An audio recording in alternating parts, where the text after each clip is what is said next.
Olá pessoal, tudo bem com vocês? Mais uma vez por aqui, meu nome é Eduardo Souza. Hoje, 31 de outubro de 2021, uma data muito significativa. Para alguns, hoje é dia de comemorar o Dia das Bruxas, o Halloween, né? O Google, por exemplo, que é o maior site de busca do mundo ocidental, em seu doodle ou em sua gravura homenageia o Halloween. Mas para nós que somos cristãos, essa data ela nos remete a outro evento, a um evento muito mais importante do que o Halloween, que é a Reforma Protestante. Hoje a Reforma Protestante comemora 504 anos de sua existência, né? Ela é contada a partir do dia em 1517 em que Martinho Lutero, né, ele asfixia as 95 teses na porta da igreja de Wittenberg, ali na Alemanha. E a partir daquele momento inclode no mundo europeu, digamos, a reforma protestante. E em homenagem a isso, eu vou ler em Romanos, né, na Bíblia Sagrada, em Romanos, capítulo 12, versículos 1 e 2. Rogo-vos, pois, irmãos, pela compaixão de Deus, que apresentei os vossos corpos em sacrifício vivo, santo e agradável a Deus, que é o vosso culto racional. E não sedes conformados com este mundo, mas sede transformados pela renovação do vosso entendimento, para que experimenteis qual seja a boa, agradável e perfeita vontade de Deus. Então a reforma protestante, ela cabe muito bem aqui dentro desse texto que nós acabamos de ler. A reforma, ela não só, digamos assim, ela influenciou o mundo religioso, como também o mundo social, o mundo secular. Nós poderíamos citar aqui diversas universidades fundadas, né, por protestantes, a influência dos protestantes na pedagogia, da forma como nós vemos os governos. Então a reforma ela influenciou em muitas áreas da sociedade, mas eu quero me deter apenas na área religiosa.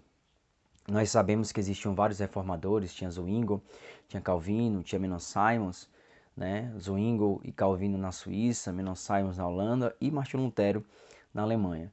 Apesar de algumas diferenças que eles tinham um ponto em comum, que é conhecido os cinco solas, né? Mais conhecido os cinco solas, ou seja, falado em latim, o sola gratia, o sola fide, o sola scriptura, o solos Cristo e soli Deo glória, né? Esses cinco solas, ou os cinco sós, só a fé, só a graça, só Cristo, só a Escritura e só a Deus glória. Esses 5 pontos eles estão intrinsecamente ligados à salvação. Eles estão intrinsecamente ligados à salvação. Por exemplo, quando ele diz que é só a graça, ou gratia, né?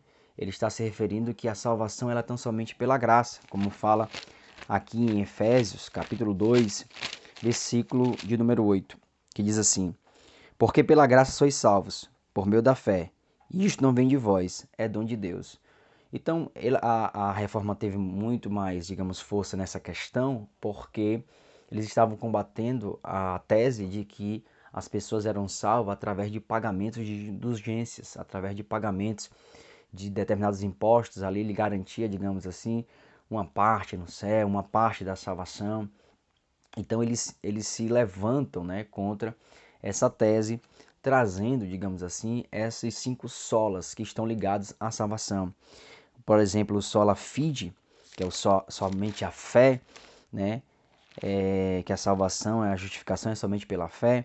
Está descrito aqui, por exemplo, em Romanos, capítulo 3, versículo de número 28. Concluímos, pois, que o homem é justificado pela fé, sem as obras da lei, né? E eles também diziam que Cristo era somente o intermediador entre Deus e os homens, não havia mais intermediários ou intermediadores além de Jesus Cristo.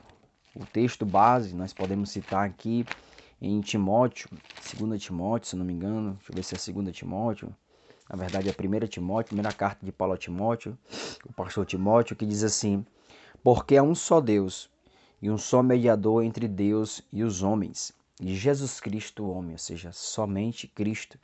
Só as Escrituras, como autoridade, eles se baseavam, por exemplo, em Timóteo também, na carta que Paulo escreveu a Timóteo, na segunda carta agora, capítulo 3, versículo 16. Toda Escritura é divinamente inspirada e proveitosa para ensinar, para repreender, para corrigir, para instruir em justiça, para que todo homem de Deus seja perfeito e perfeitamente instruído para toda boa obra. Para toda boa obra. Então, somente as Escrituras. E por fim, somente a Deus glória, só lhe deu glória, que é glorificar somente a Deus. Por exemplo, em Coríntios capítulo 10, versículo de número 31, diz assim: quer comais, quer bebais, quer façais qualquer outra coisa, façais tudo para a glória de Deus, tudo para a glória de Deus. E também a Bíblia diz que a finalidade da salvação, né, que é por meio da graça, por meio da fé, através de Cristo, a finalidade dela é tão somente uma, que nós conhecemos através das Escrituras. A finalidade dela, da salvação, é somente uma: glorificar a Deus. Como diz aqui em Efésios, né, capítulo 1, a partir no versículo 11, que diz assim: nele, em Jesus, digo, em quem também fomos feitos herança, havendo sido predestinados, conforme o propósito daquele que faz todas as coisas, segundo o conselho da sua vontade, com o fim, ou seja, a finalidade, de sermos para louvor da sua glória, nós os que primeiro esperamos em Cristo. Ou seja, só lhe deu, né? Só lhe deu glória. Só a Deus glória.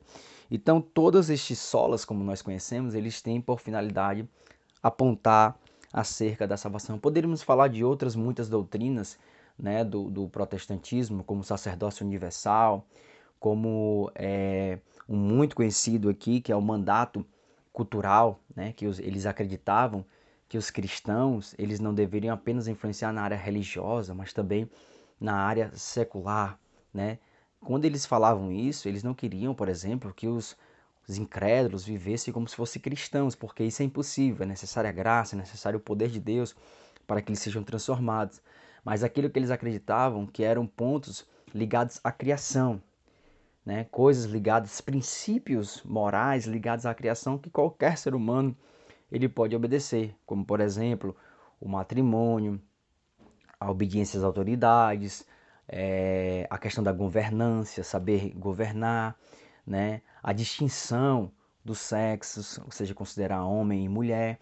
Então, assim, estes pontos eles chamavam de mandato cultural. Então, através desse chamado do mandato cultural, eles podiam, de certa forma, influenciar o mundo através desses princípios que são facilmente ou possivelmente obedecidos por qualquer pessoa. Qualquer pessoa pode se submeter a esses princípios. Então eles diziam que os protestantes deviam influenciar também nesta área. E nada mais salutar, né, do que na nossa época, em que nós vemos essa questão cultural, essa mudança cultural, em que alguns querem mudar culturalmente o mundo e querem que, e de forma impositiva, impondo aos outros que assim aceite aquilo que eles pensam, sem o debate, né, sem o confronto de ideias, para ver qual é a ideia mais coerente, tendo por base a própria realidade, a própria, digamos assim, natureza das coisas. Por isso que eu disse que o texto de Romanos 12:1 é bem salutar, né? Quando diz assim: e não sede conformados com este mundo. Então, o cristão ele não pode se conformar a princípios que vão, digamos, de encontro àqueles estabelecidos pelo Deus, pelo Criador de todas as coisas. Porque aqueles princípios estabelecidos por Deus, o Criador, ele é, digamos assim, orientador para qualquer ser humano. Ele é orientador para qualquer pessoa. E uma vez que nós nos submetemos a estes princípios, nós, digamos assim, desenvolvemos melhor não só a nossa sociedade, como também até a nossa própria natureza, né? E é interessante, como eu disse, que os reformadores se tornam aí exemplos nossos, porque eles combatiam essa mudança, né? Essa mudança cultural, essa imposição cultural. Eles combatiam os tirânicos. E nós temos que ver hoje em dia quem são os tirânicos nos nossos dias.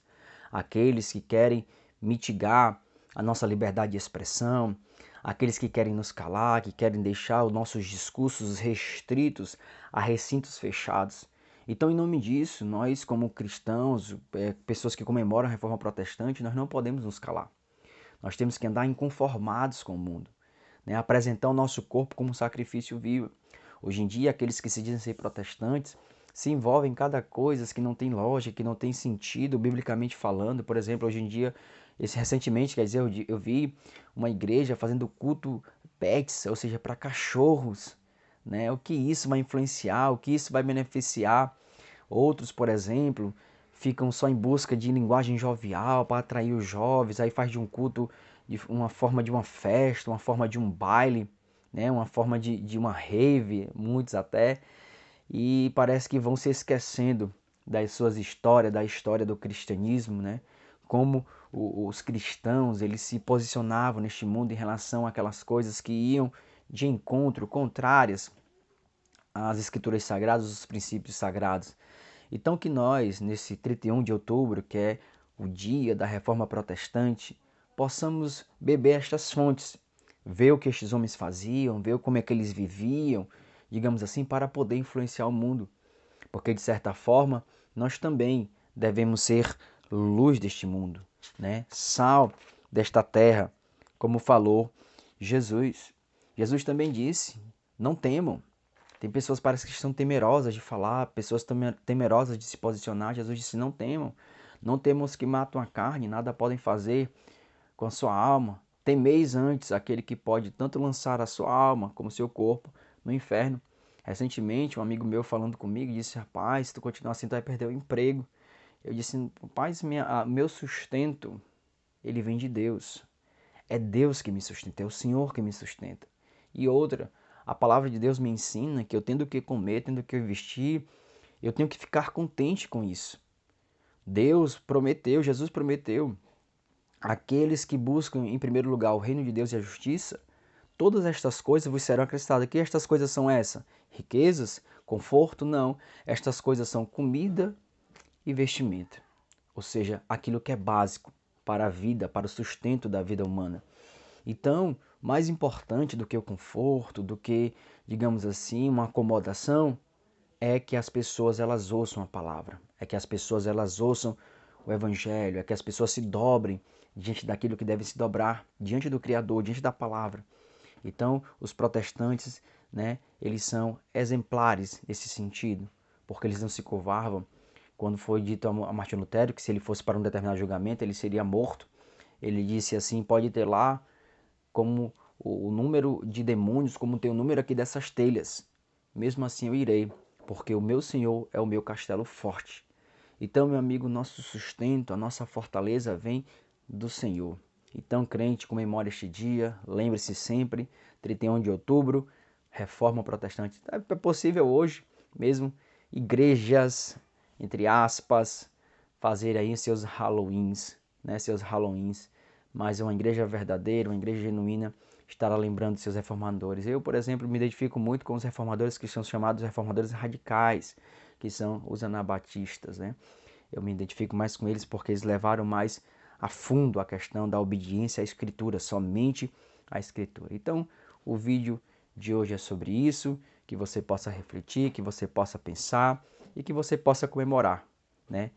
Este grande evento, este grande fato na Reforma Protestante no dia 31 de outubro. Então, o vídeo é esse, que Deus possa te abençoar. Até a próxima. Me siga aí nas minhas redes, se inscreva no meu canal, que Deus possa lhe abençoar. Até a próxima.